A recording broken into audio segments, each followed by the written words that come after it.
Udumo kuNkulunkulu kweliphezulu nokuthula emhlabeni kubantu abathokozelwa nguye. UJesu Kristu inkosi. Siyambonga uNkulunkulu wethu, siyamdumisa kakhulu ukuba aphinde asihlanganise futhi namhlanje ngalendlela. Udumo lonke lungolwakhe, lumfanele ikhathi zingakabikho namanje kuze kube phakade. Baba uNsibande uyakubingelela. Sizoqhubeka-ke nenkonzo yethu lapho sigcine khona izolo. Lapho sikhulume izolo ngokuthi ungakudeleli ukuprofetha, ungakudeleli ukuprofetha. Kodwa-ke nokho asiyezwini lethu elumgogodla singakayi kulo, ngicela ukuguqa ngithandaze simcela uNkulunkulu abe kanye nathi ngomoya wakhe ongcwele. UJesu Kristu uyinkosi.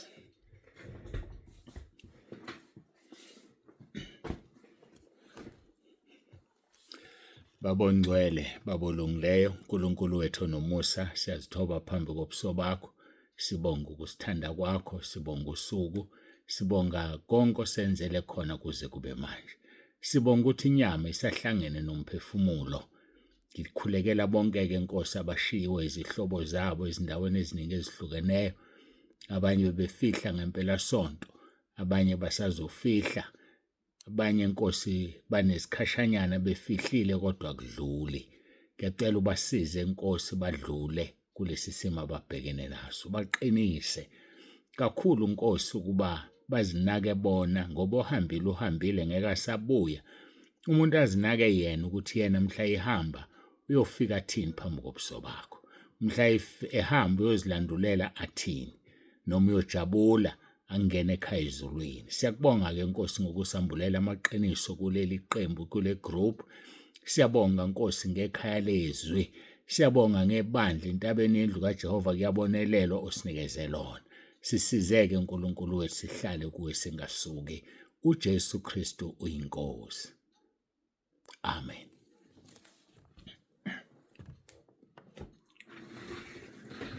Siyambonga-ke uNkulunkulu wethu kakhulu bangcwele, siyamdumisa. UJesu Kristu uyinkosi. UJesu Kristu uyinkosi. UJesu Kristu uyinkosi. Ngithemba ukuthi ubusho-ke emva kwami nawe ngoba bengiguqisa amadolo yonke imimoya amandla obumnyama njengoba uPhilip chapter 2 verse 11 verse 7 uxolo verse 9 to 11 esho. Ngoba phela uJesu unikezwe igama elikhulu elingaphezu kwamagama onke. Ngaleli igama amadolo ayaguqa ezulwini, ayaguqa emhlabeni, aguqa ngaphansi komhlaba. Bese izilimi zonke zivume zithi uJesu Kristu inkosi kube inkazimulo kuNkulunkulu Baba. Siyambonga uNkulunkulu kakhulu lenzima ngaleli gama. Sizwile befakaza nangoRoma 10 verse 9 befakaza. Sibonga nje uNkulunkulu siphe ukuphila. Kukuwena ukuthi uyakuthatha noma uyakudedela. Namukelekile wozani nizongena ekhaya lezwi umeme nabanye. Ngoba lokho ekaJakobe chapter 5 verse 19 and 20 uthi lowo obuyisile umphefumulo odukayo eyosindisa umphefumulo wakhe kusitshekele inqoba yezono. Nezono ufuna zitshekelwe, letha abantu ekhaya lezwi. Ufuna ukusindisa umphefumulo wakho, letha abantu ekhaya lezwi bezozwa iqiniso, bezozwa inkosi uJesu ithe indlela neqiniso nokuphila. Akekho noyedwa oze kubaba wakhe kuphela ngaye. UJesu Kristu inkosi. Masingene ezwini lethu Marko chapter 11 verse 24. Ngalokho ngithi kini konke nikukhulekelayo nenikucelayo kholwana ukuthi nikwamukele niza kuba nakho. Verse 25. Futhi nxa nimi nikhuleka thethelelani uma ninamagqubu nomunye kuze noyihlo osezulwini anithethelele iziphambeko zenu. Verse 26. Kepha uma nina ningathetheleli noyihlo osezulwini akayonithethelela iziphambeko zenu.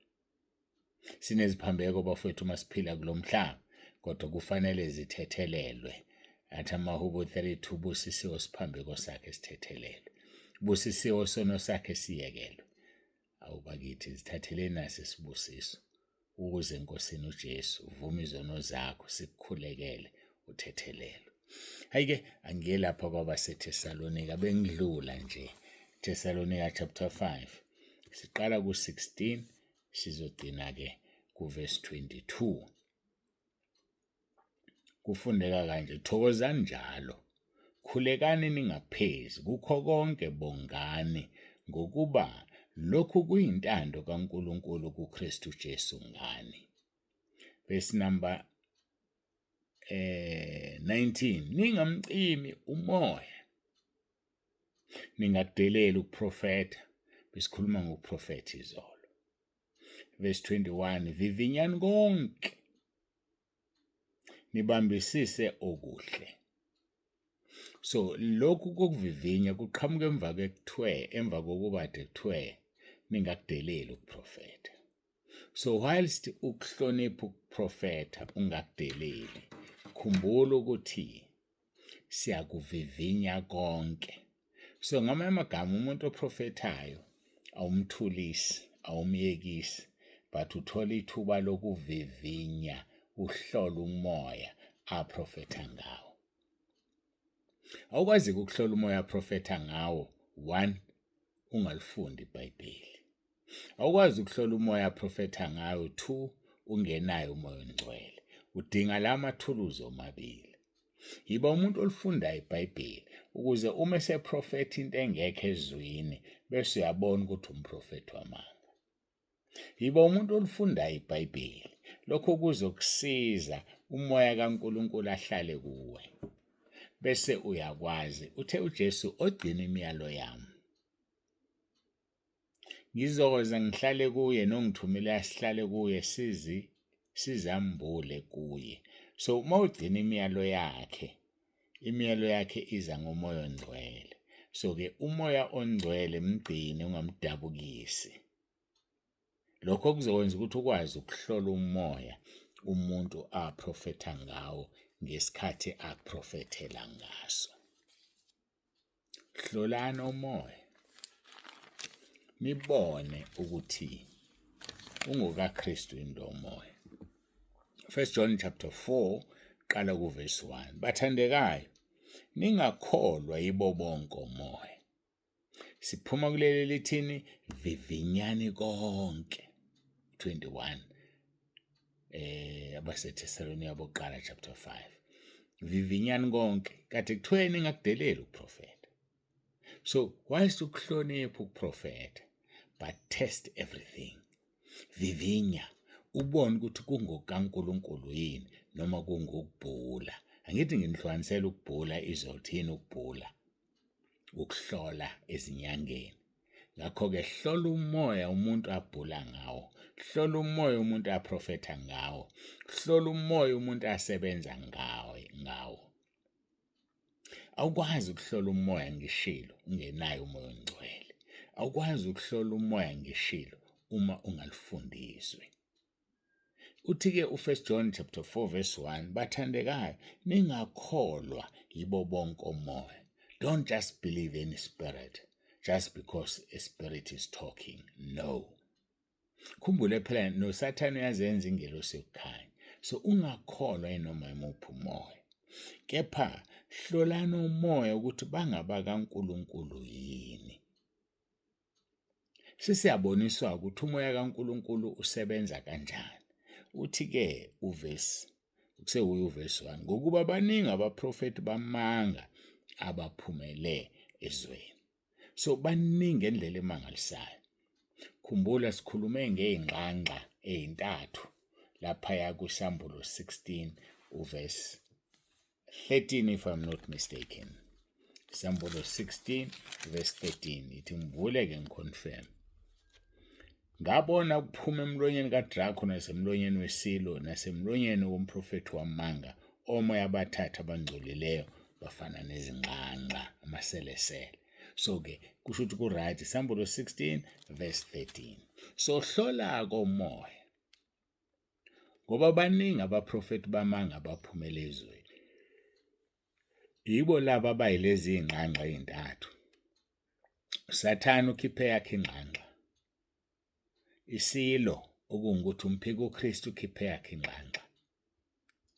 Umprofeti wamanga umprofeti wamanga okungukuthi angithi uprofeti ngomoya, umoya wamanga in other words, uphumile na ezweni. So hlola komoya ukuthi bangaba kaNkulunkulu yini. Test everything. Ngisho njalo ke izwi lenkosi lithi vivinyani konke nibambisise okuhle. Ngoba ekuvivinyeni kwakho uzokubona okuhle nokubi. Kakhulu uma wena usukuyekile okubi, ngoba ngeke ukwazi ukubona okubi mawusekukho okubi. Yazi umuntu onekhwapha elinukayo akazizwa ukuthi ikhwapha lakhe liyanuka ngoba likuye. So awukwazi ukuhlola umoya kaSathane, ubondo kaSathane uma nawe ukuloyo moya. Kubiza ukuthi ube kuNkulunkulu nomoya kaNkulunkulu abe kuwe ukuze ukwazi ukubona umoya kaSathane. Simele ukuvivinya umoya. Bayame epulpiti abantu beqhutshwa umoya kaSathane. Bayathandaza emabandleni ethu abantu beqhutshwa umoya kaSathane. Bayafakaza ebandleni kanti baqhutshwa umoya kaSathane. Bayacula emakhwayeni kanti baqhutshwa umoya kaSathane. Bayadumisa nokudumisa kukhala abantu ebandleni. Bashangisha ikeyboard kanti badakwe insangu. Babusiseka abazalwane kanti umfana uyidlela insangu. So ngamanye amagama hlolana umoya nivivinye konke bese nenze njani? Nibambisise okuhle. Bambisisa okuhle okuvela kuNkulunkulu. Musubambisisa noma yini just because uprofethile usibanibani. USathane mubi indlela asebenza ngayo. USathane ukhuthele. USathane ufuna abantu abaningi. Angalala umfundisi enomoya ongcwele avuke ekseni noSathane, enamadimoni, enomprofeti wamanga. That is why kufanele uhlole. Awuhloli ngoba umuntu umazi kuphela. Uhlola omaziyo nongamazi. Ngisho ubaba uNtsibande lo emile phambi kwakho, hlola umoya ashumayela ngayo. Ngoba izolo umgcine enomoya ongcwele. Awazi ukuthi uwonene ebusuku umoya ongcwele wasuka. Noma ebusuku umoya ongcwele uthethe isikhathi ongcolile, uyangena athi take over. Ngakho hlolisisa umoya ukuthi lo moya ungokaNkulunkulu na.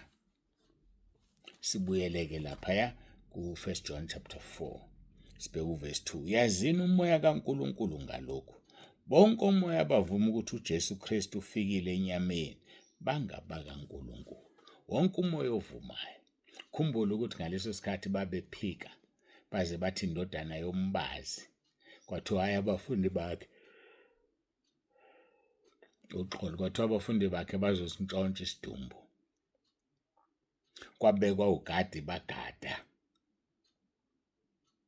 Ngoba bagadelani bayaphika ukuthi uJesu ufikile enyameni. Bayaphika ukuthi uNkulunkulu wehlile wazoba inyama phakathi kwabantu. uNkulunkulu wehlile ngendodana yakhe. Bayaphika. So ke lithi izwe inkosi yazini umoya kaNkulunkulu ngalokho ukuthi bonke umoya abavuma ukuthi uJesu Kristu ufikile enyameni bangaba kaNkulunkulu. Lo moya ongamvumi uJesu kasiyo kaNkulunkulu. Laba abantu abamelene nomoya ongcwele, laba abantu abamelene nokuthi uJesu Kristu uyinkosi, abasiba bakaNkulunkulu, abasiba benkosi uJesu. Ngakho-ke lo moya ongamvumi uJesu akasiyo kaNkulunkulu, lo ungomphika uKristu enizwe ngayo ukuthi uyeza nakalokhu usefikile ezweni. Umphika uKristu isilo ongenamthetho. Ngakho-ke bazalwane, asibambisise lokho esinakho. Bazalwane, asilwe ukulokuhle, asiligijima ibanga lethu, sikufeze ukholo. Ngoba kuzofika ukuhlu lapho ngesebenze umuntu. Hlalani kuye, naye uzohlala kithi. Masihlaleni kuye, simkhonze simdumise ngoba unguNkulunkulu ezulwini, unguNkulunkulu emhlabeni, unguNkulunkulu phansi komhlaba. Okwethu nje ukuthi simkholwe, okwethu simlalele, okwethu senze intando yakhe. Singenzi intando yengxanxa yamadimoni. Ngishilo ukuthi ingxanxa ezintathu, amandika, amandawo namanono ngesinguni. So asiphumeni nje kulo mhlaba. Siphumene ekubholofidelweni. Bathanda abantu ukubholofidelwa. Umuntu atshelwe izinto azaziyo ukuze mayesetshelwa angakwazi akholwe. Siyambonga uNkulunkulu thina usinikile indodana yakhe uJesu Kristu waseNazaretha, ngoba ngoJesu sizamazamisa ikhotha, sizamazamisa umhlaba, sizamazamisa konke okuvumayo ukuzamazama. Kepha wenza izwi likaNkulunkulu uzophila kuze kube phakade. Yilokho-ke namhlanje okukhulu esikhulumayo, ningakudeleli ukuprofeta. Vivinyani konke nibambisise okuhle. Vivinya konke ubambisise okuhle. Siyambonga kuNkulunkulu. Amasikhulekeni ubaba uNzibande usiyavalelisa uthi uJesu Kristu uyinkosi. uJesu Kristu uyinkosi. Masiguqe sithandaze.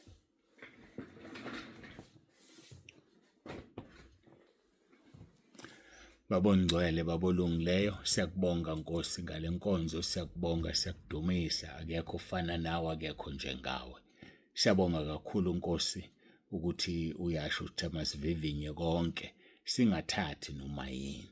Emva kokuba singakudelelanga ukuprofeta, asingakudeleli kodwa bese siyavivinya, sibone ukuthi lokhu kungokwasezulwini noma kukhona na. Ngoba wonke umoya ovumayo ukuthi uJesu ufikile enyameni umoya kaNkulunkulu, kodwa umoya okuphikayo lokho umoya womphika uKristu. Sikunika udumo Nkosi nangalesi sikhathi, busisa bonke abalalele, sikhule, sifunde, sivivinye. Funda-ke iBhayibheli ukuze sikwazi ukuvivinya, sibe nomoya kaNkulunkulu, umoya ongcwele ukuze sikwazi ukuvivinya. Udumo lonke silinikeza wena lokufanele ikhathi ezingakabikho namanje kuze kube phakade. uJesu Kristu inkosi. uJesu Kristu inkosi. uJesu Kristu inkosi. Amen.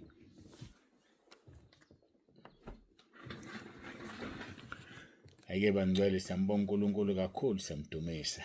Sesifike emaphethelweni enkonzo yethu. Baba uNzibande uyavalelisa uthi uJesu Kristu inkosi.